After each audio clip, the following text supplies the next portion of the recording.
Did I say too much? Did I try too hard to preserve your touch, to deserve your heart? Ring the midnight bells at noon, baby, I will be there soon. The wind, it sings a brand new tune for you, for you. Now the sun comes up from across the sound, and the boats head off to the oyster grounds. Ring the midnight bells at noon.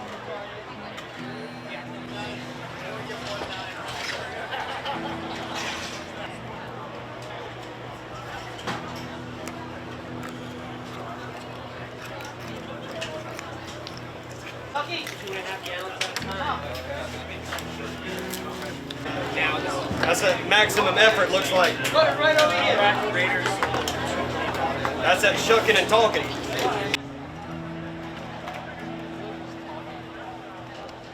Thank you for your help.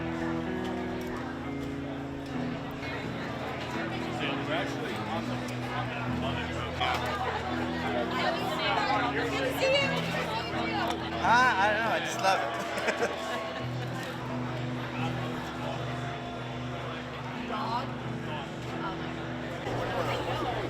This is my oyster eating shirt. I can't eat oysters without it.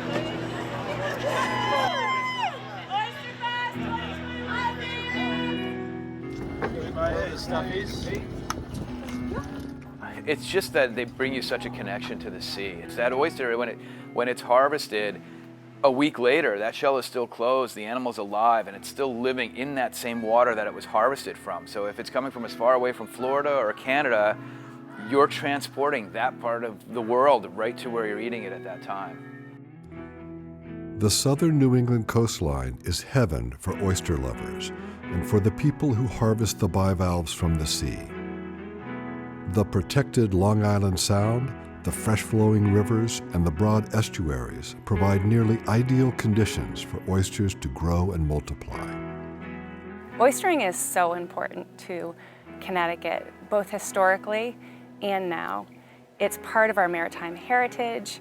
For many people, it's part of their culture and tradition. We gather buckets of oysters. It's just a really exciting part of who we are. People in Connecticut take oysters seriously. Many love to eat them. Restaurants and bars love to serve them. And politicians love to brag about them. I love oystering because it's a feeling of freedom every morning.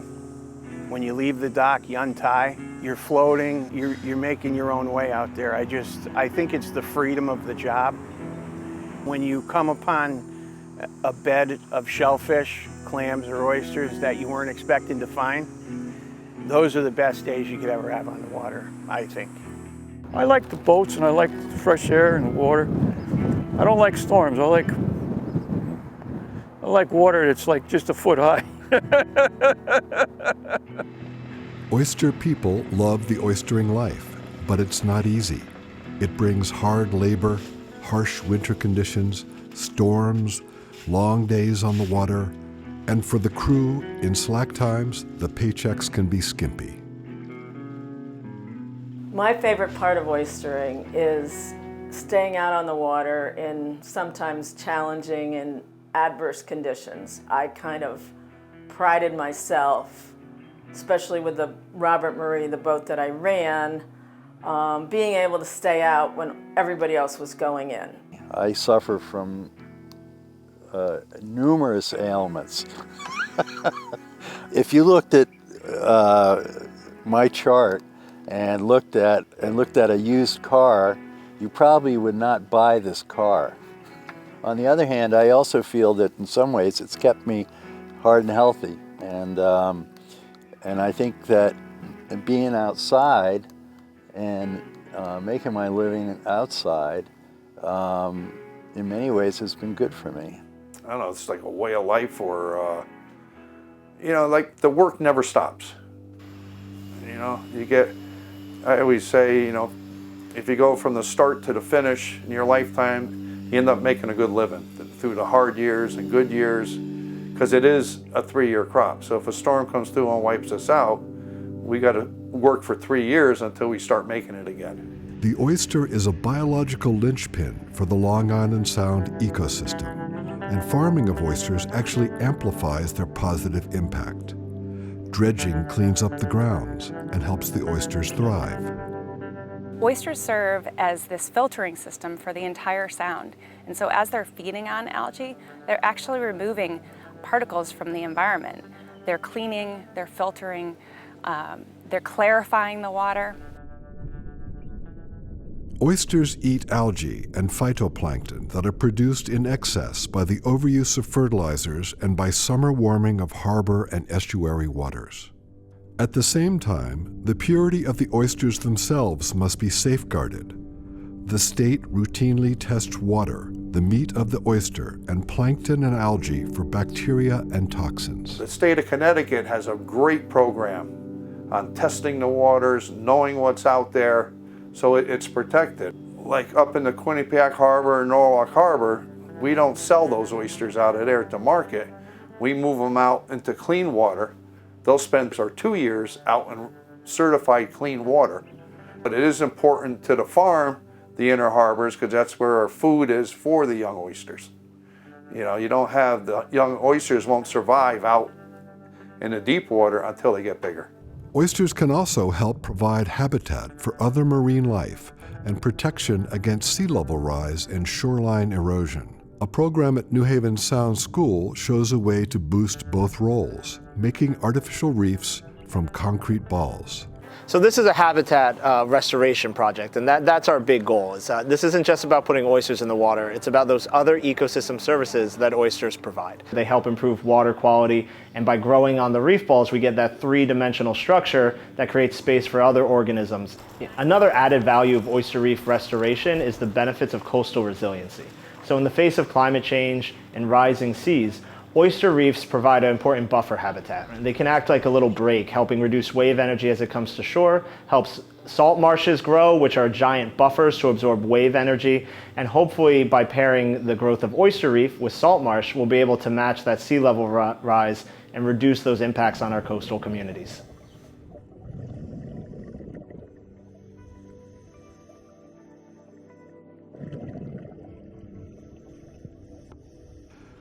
Along the shoreline, oyster people have begun lifting their buildings ahead of climate change-caused sea level rise. Jonathan Waters and his daughter Emily raised their shop 18 inches. Yep.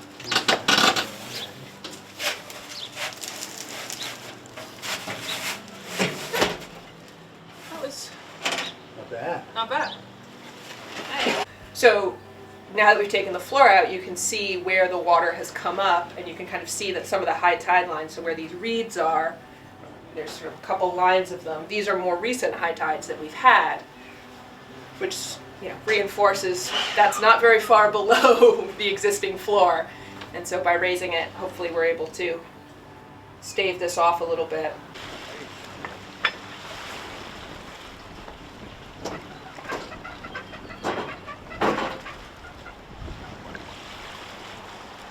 By raising this building up 18 inches, we will be pretty much with sea level rise in 2050. We should be pretty much about where we are right now.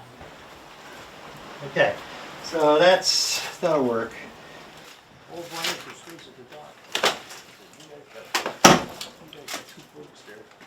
Terrifying noise. It's probably at least 100 years old. I mean, at least. You got to remember that, you know, it wasn't that long ago that this area, Stony Creek and the peninsula, it was quarrying, oysters, some fishing and farming. Change really was sort of slow to come here, but it's been accelerating recently.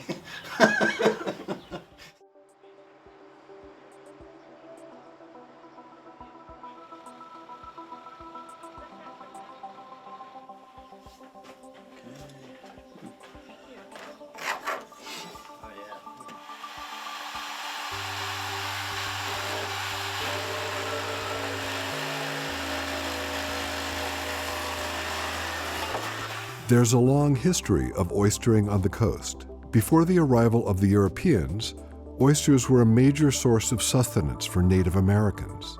Evidence of oyster harvesting by them goes back at least 12,000 years. They actually collected by hand or used simple tools, like a wooden rake. Not only did they eat them fresh, they put them in stews and soups and stuff, but they also dried them and smoked them. So they could have them during the starvation times, which are late winter, early spring, where there's very little fresh food around. Oysters, oyster shells particularly, had more than an economic significance for Native people. There was a spiritual connection as well. In fact, the characteristics of shells in general, white, shiny, sometimes translucent, were metaphors for spiritual and social well-being. Settlers from Europe relied on oysters too. They learned how to harvest them from the Native Americans.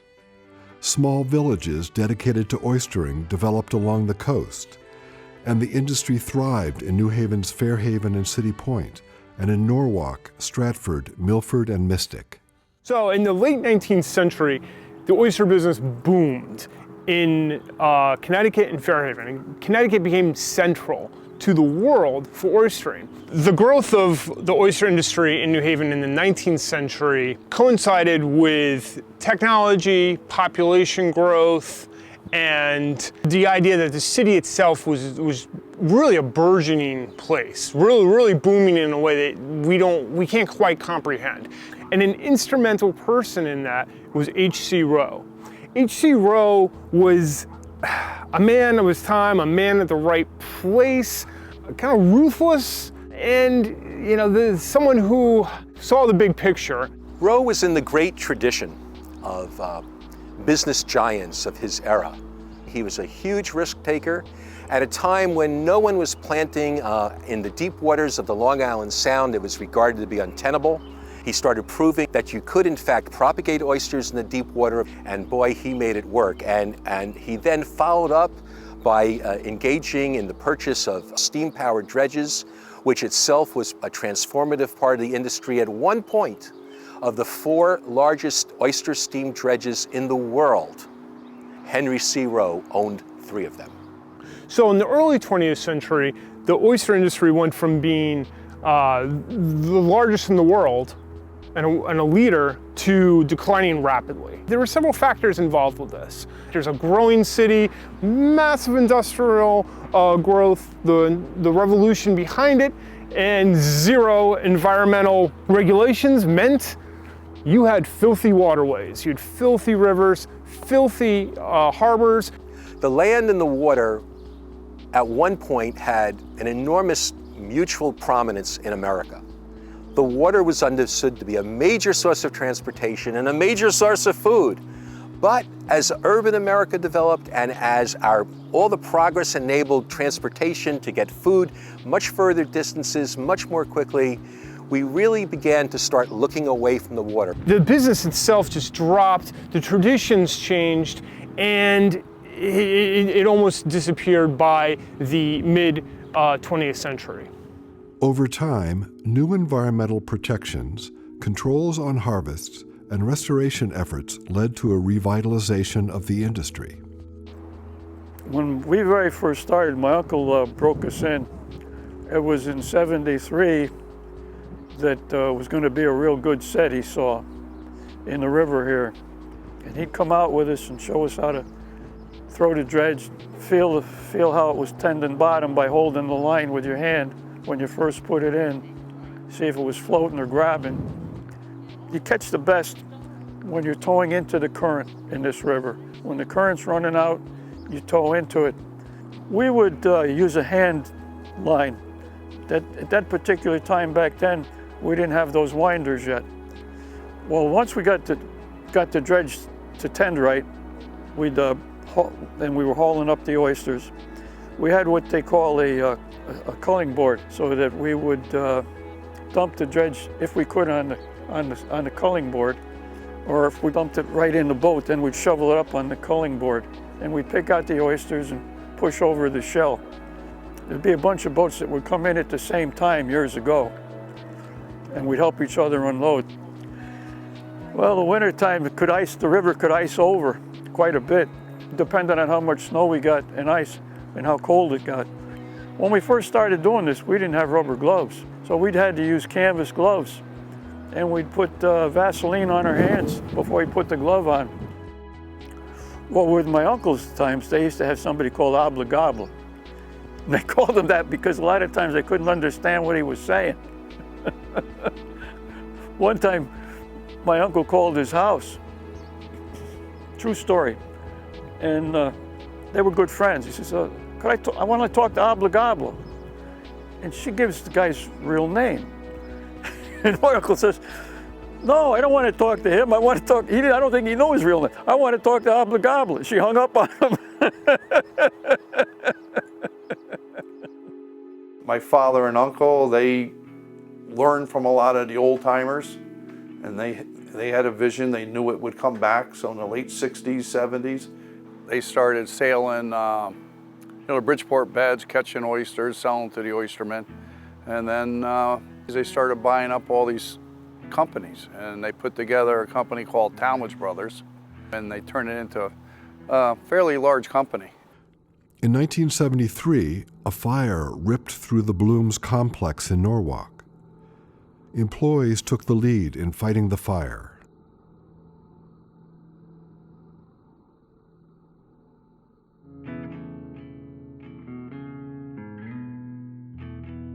Started Norm Bloom & Sons probably around 94. Small boat, started working. My son Jimmy, he was probably around 10 years old. He was working with me, and a couple guys, and we started building Norm Bloom & Sons, which we ended up building that where we had like 8 boats, and around 2001, and then that's when we started getting really big. That's when we got the bigger boats, and we got a bigger chunk of grounds, and that's when we really started to take off.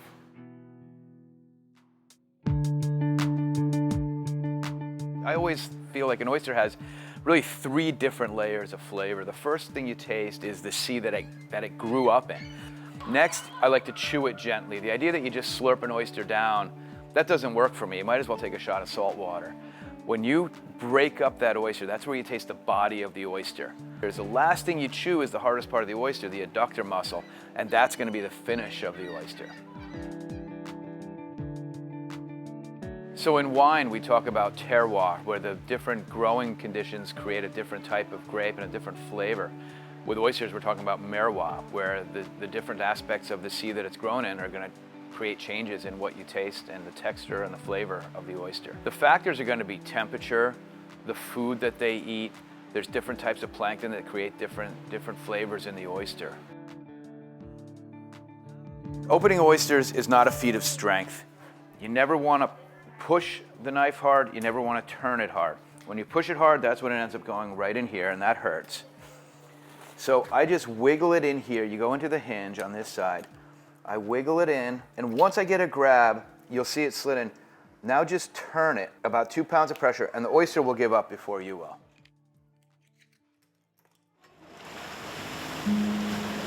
Ring the midnight bells at noon.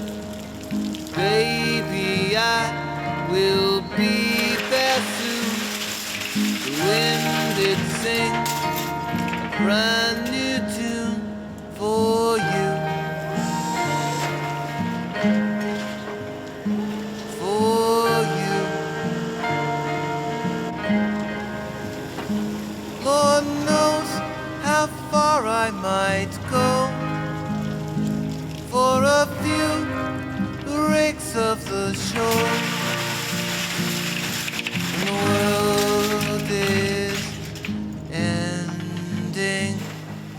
dredge descending.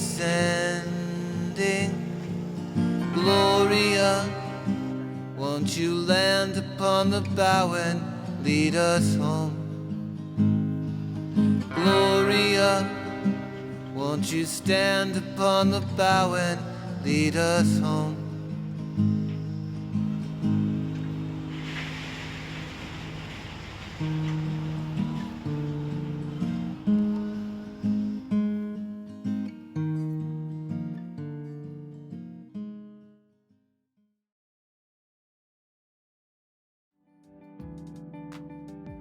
I always try to do a thing I call seasons of oystering. You know, every season there's a different part going on in the oyster industry. Cops Island oysters, we farm in the wild. So we rely on Mother Nature. The oystering year begins in the summer, when the water warms and oysters begin to spawn in the wild. Then come July, that's when we get ready to start to put it in the water, because that's when the oysters are going to spawn. The water temperature gets up to like 70 degrees.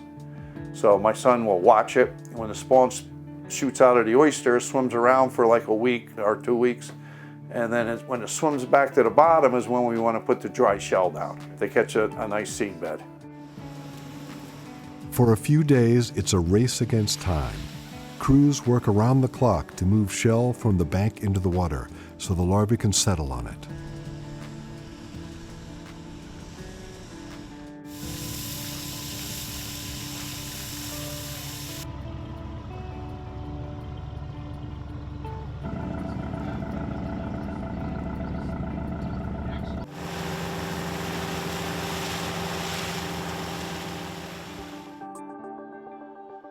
From late October through May, seed oystermen dredge young oysters from the public areas at the mouth of the Housatonic River, driving scows and using hand winches.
Each day, buy boats travel to the mouth of the Housatonic to purchase young oysters from the seed oystermen.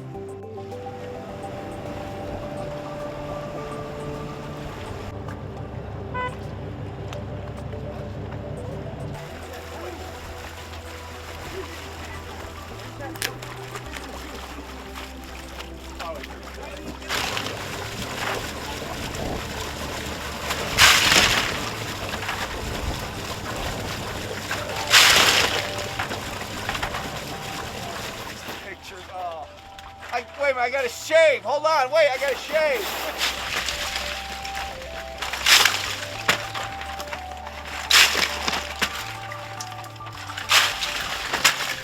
It's, you work in stints, but only about 50, close to 50 pounds. And you're pretty tired at the end of the day.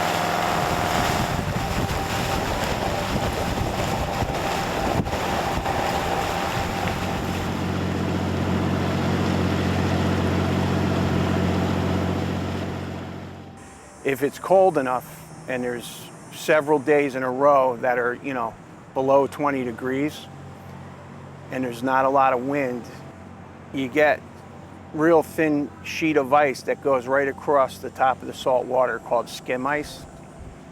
Our boats are wood. They're, you know, 100 years old. It's like a knife edge, that thin razor's edge.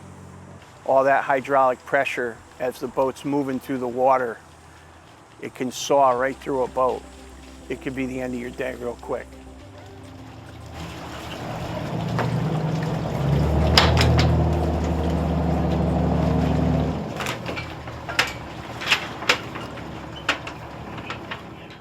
Well, what we do in New Haven Harbor is we grow oysters, and we move it every year from lot to lot. We call it a 1,000 bushel an acre is what we put down. Now you put oysters down that are, say, a year old. Now in 1 year it'll grow in volume, so that 1,000 bushel becomes 3,000. So now you got to catch it up and make 3 acres, because if you don't do that, it'll start growing and choking itself. So we're like no different than a farmer on land. We need to turn our soil. We need to keep our bottom alive, fresh. If we just leave it, it'll cloud over, silt over, and die. So we do in New Haven, it's a lot of prep work for the market. So they'll move it. Now comes springtime. Now what I got to do is move the oysters out of the river, because I got to get that ready to put shell in July. So the oysters from the year before, it's like a checkerboard. I'll move them out further. Then I'll take the second year oyster, move that out a little further, and then I move the shell from last year out to the inner harbor. And we'll move the oysters around New Haven Harbor for probably a couple years, and then we'll start moving it down to Norwalk. And that's where we'll start doing the marketing. The market goes on all year long, so that's separate from the farming part of it. Copp's Island oysters spend the last year of their lives in the Long Island Sound off Norwalk, where the water is clean and cold.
In fall and early winter, crews vacuum shells from underwater storage lots and bring them to shore.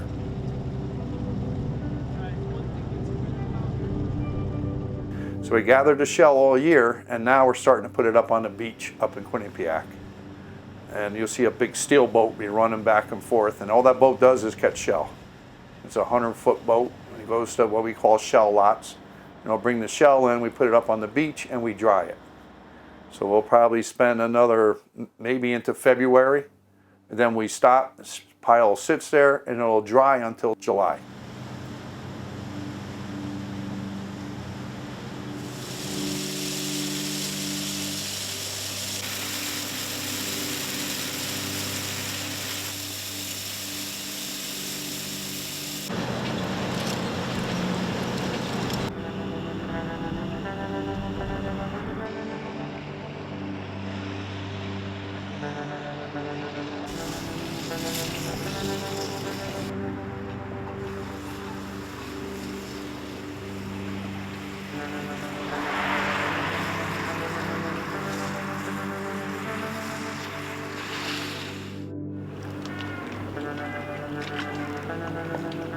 So traditionally, oyster farmers will put out culch and collect wild set. And so the purpose of the hatchery is to supplement that wild set. So if for some reason we don't get a large natural set, we always have something reliable with hatchery seed. So we bring in broodstock from our market products. So we bring in the oysters with the best traits that we want to perpetuate into the next generation. So we bring them up, we gradually increase their temperature, and then when they're ready, we will use a thermal shock, so we'll suddenly bring their temperature up even higher, and that will stimulate them to spawn. Once they spawn, we're able to collect the gametes from both the males and the females, combine them in a bucket, and within 24 hours we will have free-swimming oyster larvae.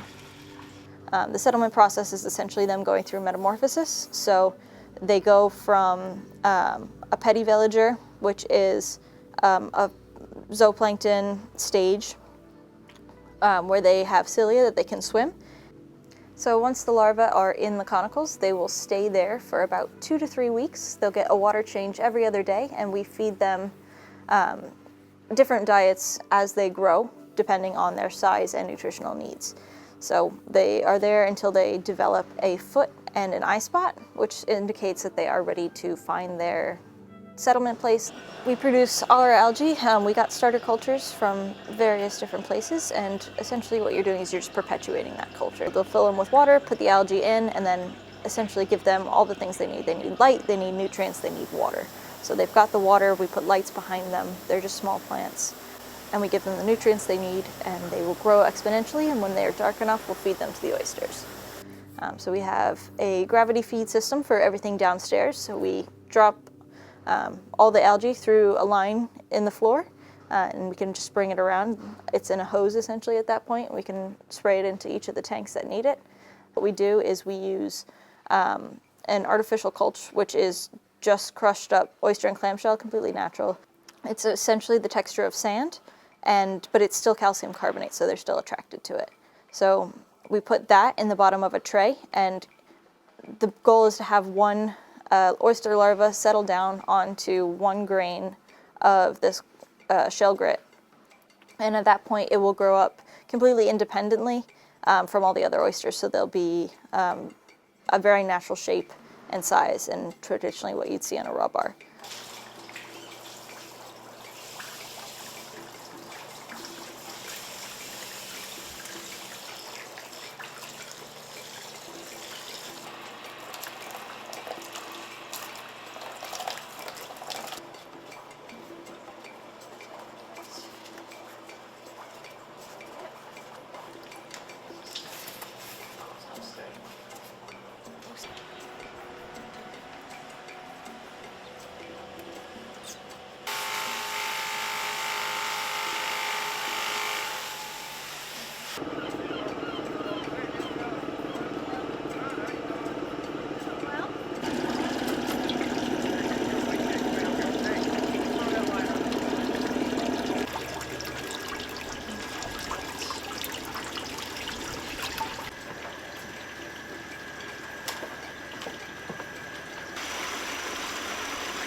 The oystering life is hard.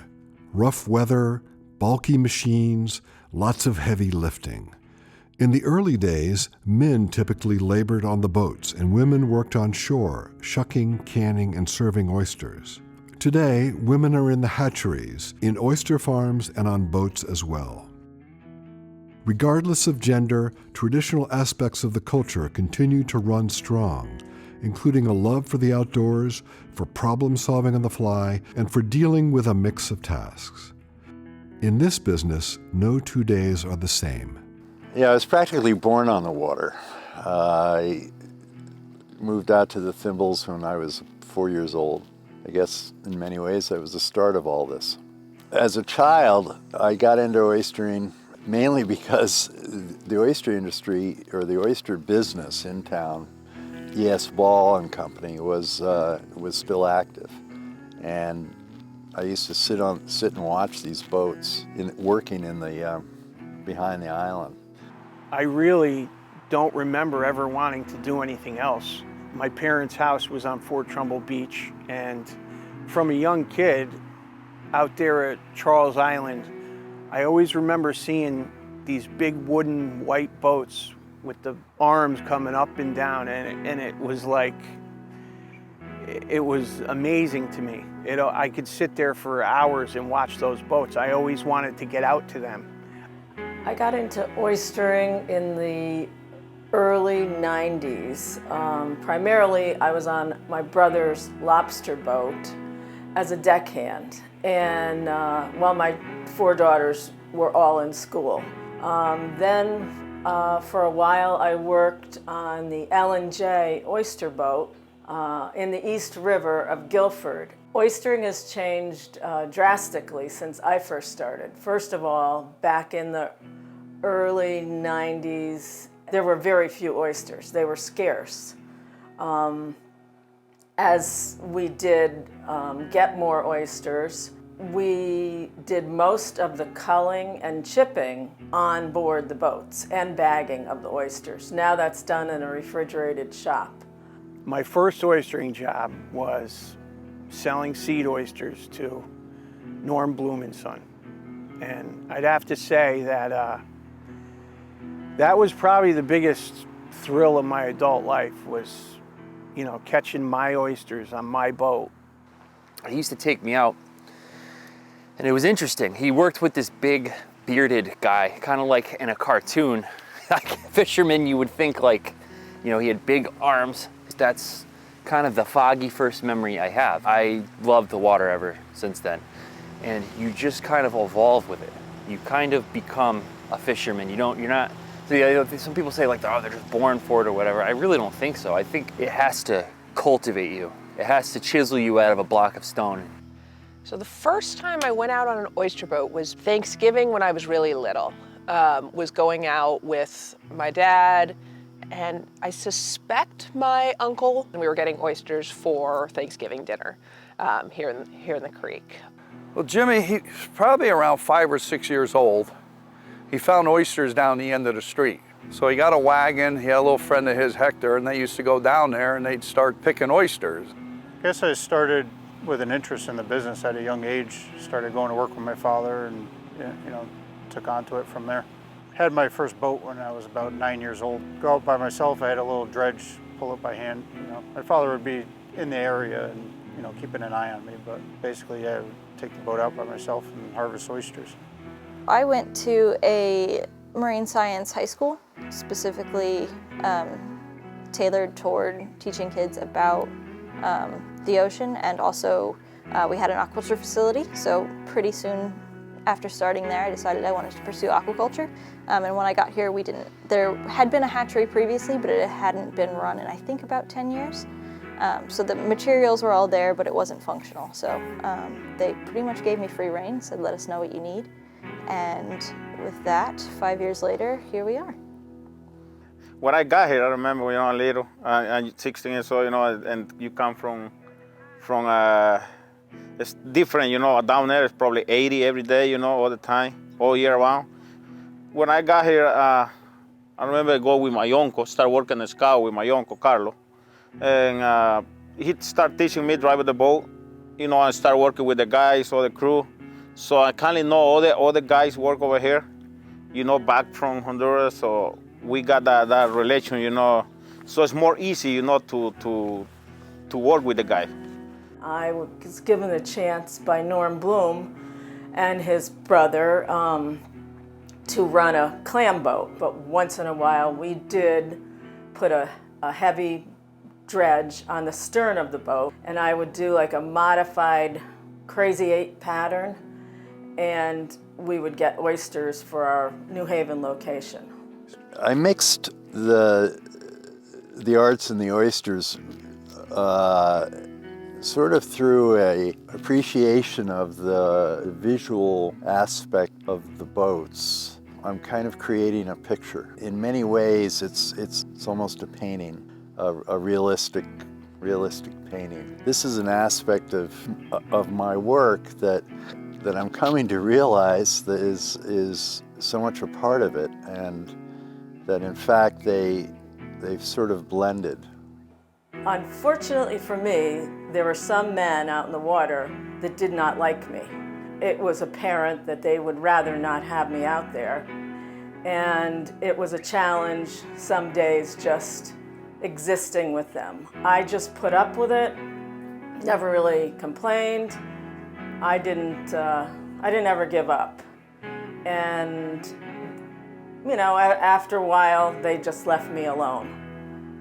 Unfortunately, there's nobody you can call for sexual harassment out on the water.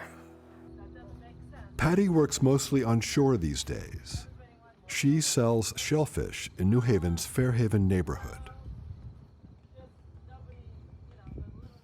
The oyster industry is predominantly male. I don't have specific stats, but certainly it's rare that I come across another female oysterman, or an oysterwoman, I guess, as it would be called. I think there's a very just logistical issue. It's kind of hard to pee off a boat if you're a female. It's a lot easier for the dude. I grew up a tomboy. I've always been around guys. There's a comfort there. I don't mind it, being sort of the only woman. Honestly, it's one of those things I don't really think a gender barrier is real there. So once you're on the water, it doesn't really matter. The best thing about this job is that every day is different, and it's very practical and hands-on. There isn't a hatchery store where you can buy anything that is specifically designed for what you're doing, because every hatchery is going to be completely different. So by virtue of doing this, I've learned plumbing and electrical and all those sorts of things, engineering. I've had to do lots of math, which is a surprise. To know all the secret, like you say, you gotta be in a you gotta be in a boat. You gotta be in every day, you know, in the water. So you start to know where how you gotta drive the boat, how fast, you know. You look in the bottom in the GPS. You know where the better spots for working. When somebody asks you where is the best spot, we never say, you know. We say, oh, over there, you know. The oyster business had been here in the Thimbles for since the 1700s. You know, it was a historic venture, and that interested me on another level. That I was restoring and keeping alive a business that had been here for you know, a couple hundred years. It started in a in a small scow, 24-foot scow that I built. I guess the biggest year we had was something like 15,000 bushel. I had 3 boats working. There were 3 crews. Art Dolan, who was one of my bosses, plus a dear friend, was leaning up on the exhaust of the Robert Marie with his down jacket on, and he didn't realize it, and it started to burn, and the feathers were flying out all over the place. And he said to the other deckhand, "Oh, she's so bad, she hit a damn seagull." To be able to, you know, share the work experience with my son, I really feel like it's a blessing. It's not always easy. You know, he probably talks back more than someone that wasn't my son does, but I feel very blessed to be working with my son. You know, am I going to be a fisherman the rest of my life? You know, I'm really not sure. I could be. Now, I am in a way in love with this job, but it's kind of like a bad girlfriend. And you know, you kind of want to get away from her, but you love her. Do I want to do something else? I mean, there's a lot of things I want to do. I'm not educated, but I know a lot of things, and there's a lot of things I would like to do. it's, you know, money's always an obstacle. The reality is that, you know, I probably will end up be out here.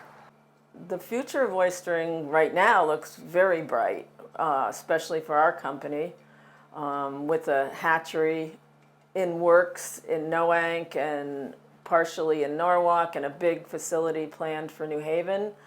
I think even when Mother Nature does fail us, which that will happen sometime with a huge hurricane or a rainfall, the hatchery will supplement that. And, you know, I'm very excited to be part of it. I am really trying to set this up for, you know, the next 20 or 30 years, and so that it'll continue after I've gone. I mean, there are lobster pots here. There's a railway. There's boats are up. There's a Viking boat being built by guys cutting it out of live oak. You know, there are boats being restored. You know, fishing is going on and off the dock. This shop and dock and the rail and the boats and the activity are iconic to this area and are very important to this area. So as someone that has a quote-unquote real job that I have to clock into 9 to 5, so to speak, working as a teacher, I found that I really want to be on the water more and do more oystering. During the height of COVID, it was amazing to be able to step away from screen teaching and get on the water and get out.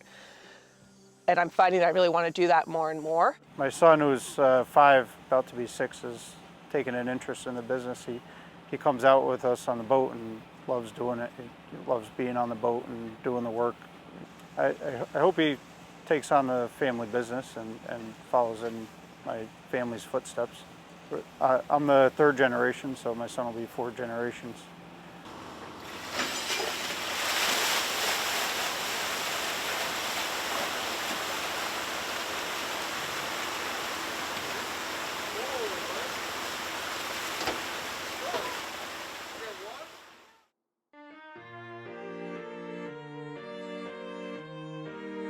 In the early days, the European Americans harvested oysters from dugout canoes.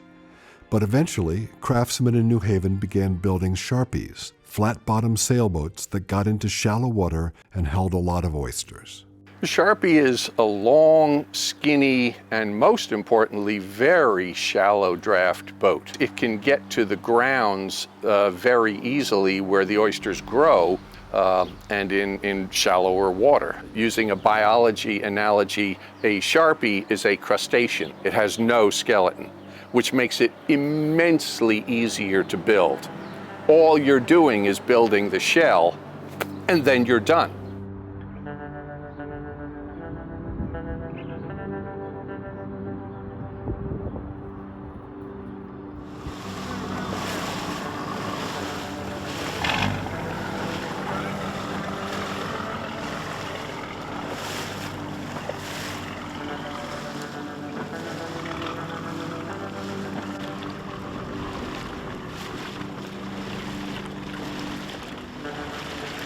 Jonathan and friends are restoring the Tiger, a weather-beaten sandbagger sloop, which was modeled on boats used for oystering in the 19th century. The Tiger is a historic sailing oyster boat whose design is from the 1870s. There are very few of these boats left. I think that it's important to keep this in front of people's faces because it's a large part of our history here. You know, I think it's important to keep that present in people's consciousness. Jonathan has built all or part of several boats, including the Merlin, his current oyster boat, and the Emily, which he named after his daughter. He does the work at his dock in Stony Creek. When I first got started, I ran a Brockway scow, and he was notorious along the coast as a boat builder. He just used AC plywood, knocked these things together with roofing tar and nails. Earl was a bit of a character. He had patches of roofing tar stuck to his bald head. He had on a blue terry cloth bathrobe, no shirt, pair of jeans, and 2 different kinds of shoes on. In order to move the scow, he backed his old Cadillac up against this tall oak tree that was in the center of his yard, hooked up the cable to the rear bumper, ran the cable back over to the scow, hooked it up, and then proceeded to drag the scow through all the other boats that were in front of it. It was the damnedest thing I'd ever seen. Norman Bloom pulls all of his wooden boats out of the water each August for repairs and maintenance. A key element is caulking, using traditional methods and materials. What we do when we caulk a boat, what we call it corking, we put in cotton first, long strands of cotton. You tuck them up, you make little loops, you tuck it up, you put it in the seam, you drive it in tight. Now the cotton is what really stops the leaks. You put oakum on top of the cotton to protect the cotton so it doesn't wash out of the seam. Then you put regular flat weight paint, you wait till it's to dry, you put the seam compound in, it's just good to go. They have pictures on vases of Phoenicians for like 4,000 or 6,000 years ago, and they're poking the seams the same way that we do now. So it really essentially hasn't changed in 4,000 years at least.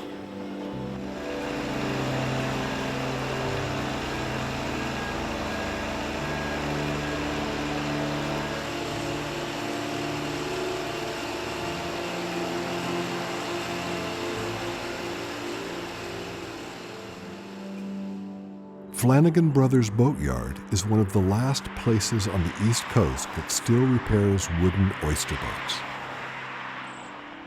We specialize in wooden oyster boats. I like wooden oyster boats, mostly because you can go at it with a sledgehammer. And if you're a frustrated person, just come to work with me. I'll hand you a hammer and you can beat on stuff all day long.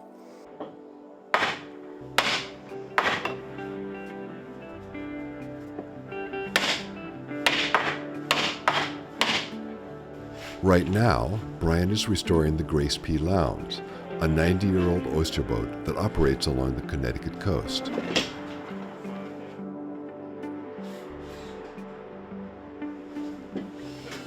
Well, that boat there's got a little history with us. I mean, my father ran it.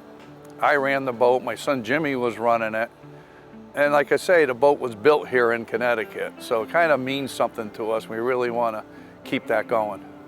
So on the Grace P, we started out with replacing the ribs, but we got about halfway down and I had to hold up the cabin and replace what held up the poop deck. And then we continued replacing ribs until we got to the back end. Then I had to rebuild the back end, the stern, and now we're putting planks on. When I get the planks back on and the deck is all done, then we have to put the whole inside of the boat back together. We have to put all the tanks back in that we took out, all the bulkheads back in, all the ceiling back in. Then we have to finish the cabin. So it's been a big job. I mean, it's been a pretty big job.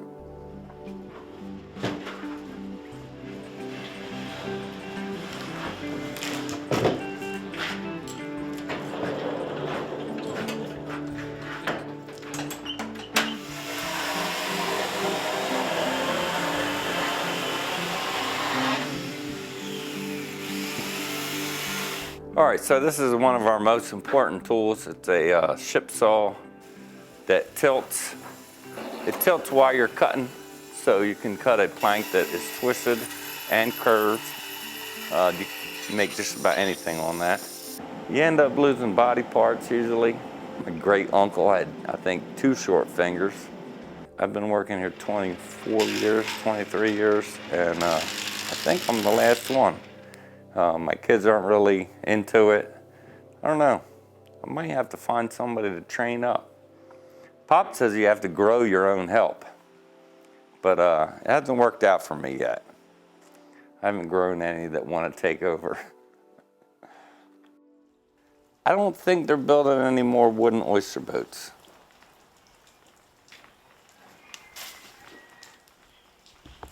I've been being told my whole life that it's the end of an era, but I'm still at work.